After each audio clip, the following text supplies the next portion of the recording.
Hello YouTube, welcome back to my channel. This is the Metatron speaking, and today we're going to talk about helmets again, but up to now we've been talking a lot about medieval helmets, and recently we've been talking about we've also talked about Renaissance helmets, but today we're going to go further back to ancient times, to the classical era, and we will talk about the Corinthian helmet.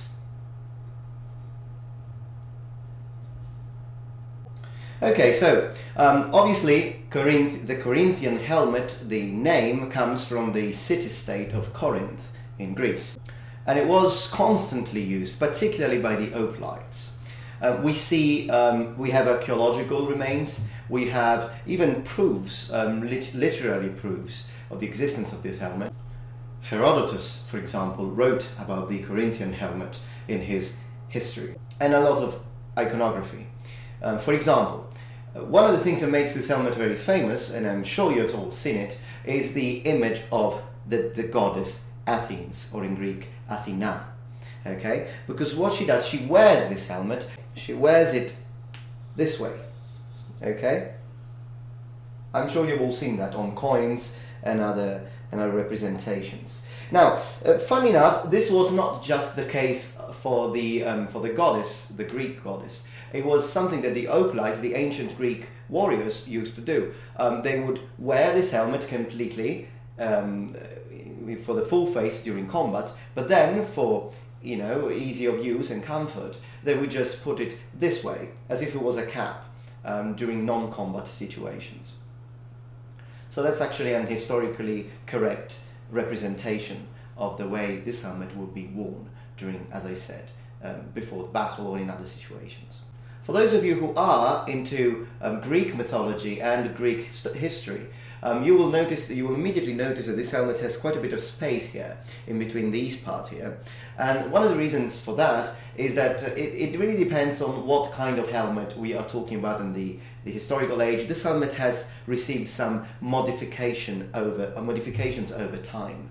You find some models are a little shorter up to here. I prefer the ones that cover up to the neck.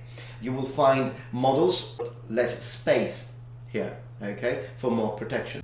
Another thing that we have to say is that although this replica here is made of steel, most of the times in ancient times and ancient era, these helmets will be made of bronze. We grant you good ventilation and quite a good vision, but a little bit less protection for the front of your face. So again, variations. There wasn't only one kind of Corinthian helmet, but this is kind of an idea of a very classical one.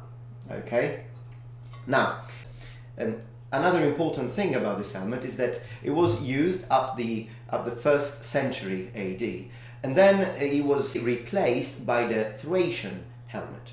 The Thracian helmet, I'm sure you have seen this one too. I will show you a little image of the Thracian helmet exactly now, and that, as you can see, it actually looks like it's a lot closer to the Roman helmet, particularly to the Imperiale Gallico, the Roman helmet used by the legions during imperial times. And funny enough, it's actually backward, meaning that it was the Roman helmet that looked like the Greek one, the Thracian one, so the one that replaced the Corinthian helmet. Of a typical thing, because for us Italians, for ancient Italians, the Greek always were a source of amazement.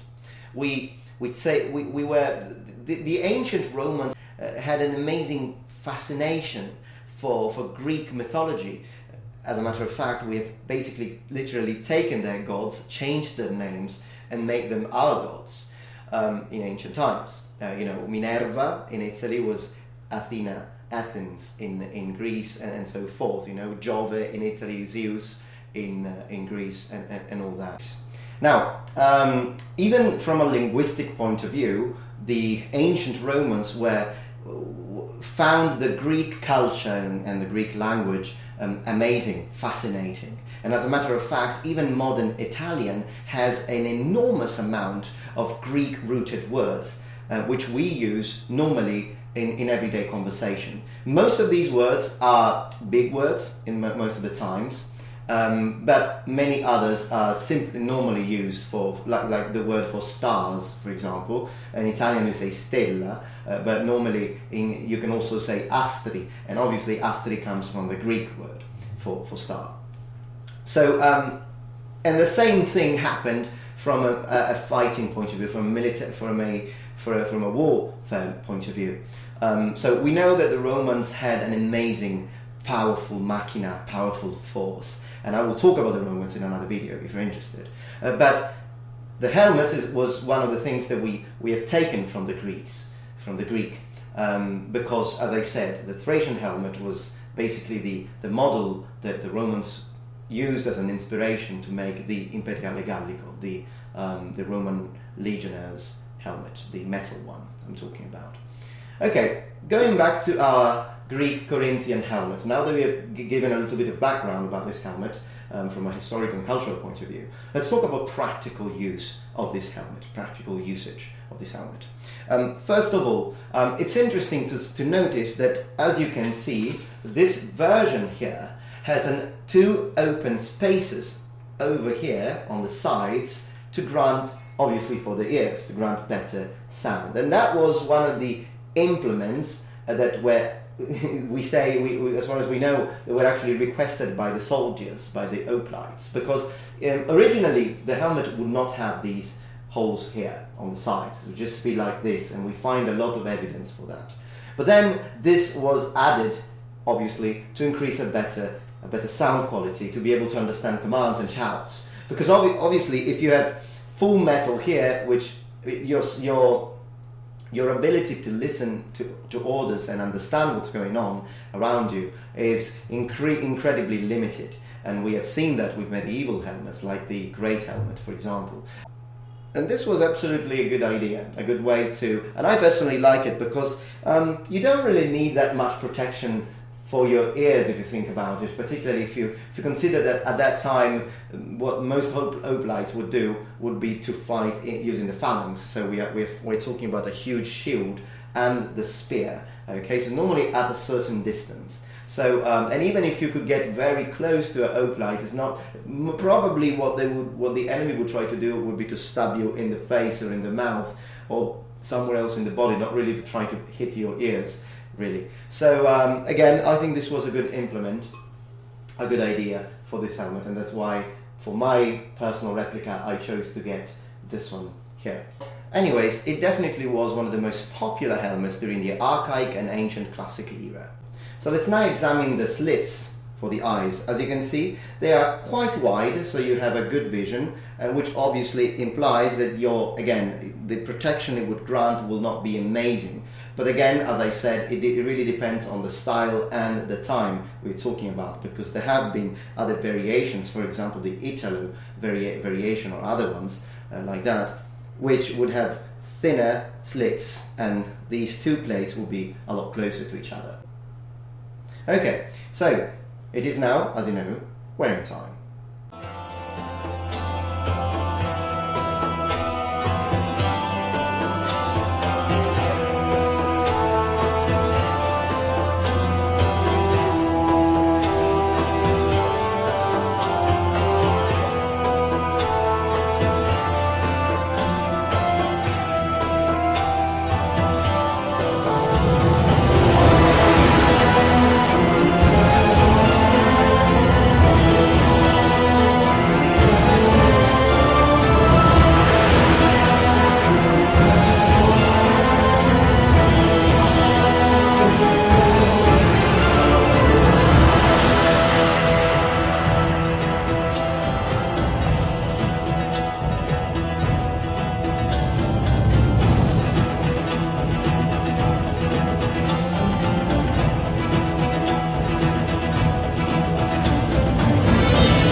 Alright, so my personal impressions about this helmet. Again, fantastic vision. There is no medieval helmet that has a good vision as this one. if you talk about, if we consider them with the visor on. Obviously there are helmets that are good without the visor, but again, this one kind of gives me the idea of having good vision but still some good protection, considering these plates over here and the one here covering my nose. So from that point of view, it's a good in-between, okay? Protection and weight and mobility, these are the things that I would like to talk about now. Okay, from a protection point of view, considering, let's first keep in mind that we're talking about classical era, so we are not probably going to face the same amount of weapons, as I said before, that we would face in the Middle Ages. So considering we have to face gladius and spears most of the time, so short swords, spears, perhaps some axes, at the end of the day I think this helmet really does its job very well. It's very light and it gives me a very good hearing because of these openings over here. Probably if I didn't have these, it would have been a lot more of an issue, but it's not in this case. Mobility, it's quite good. So yeah, good helmet. Alright YouTube, thank you very much for watching as always, and please remember the Metatron has spread his wings. Goodbye.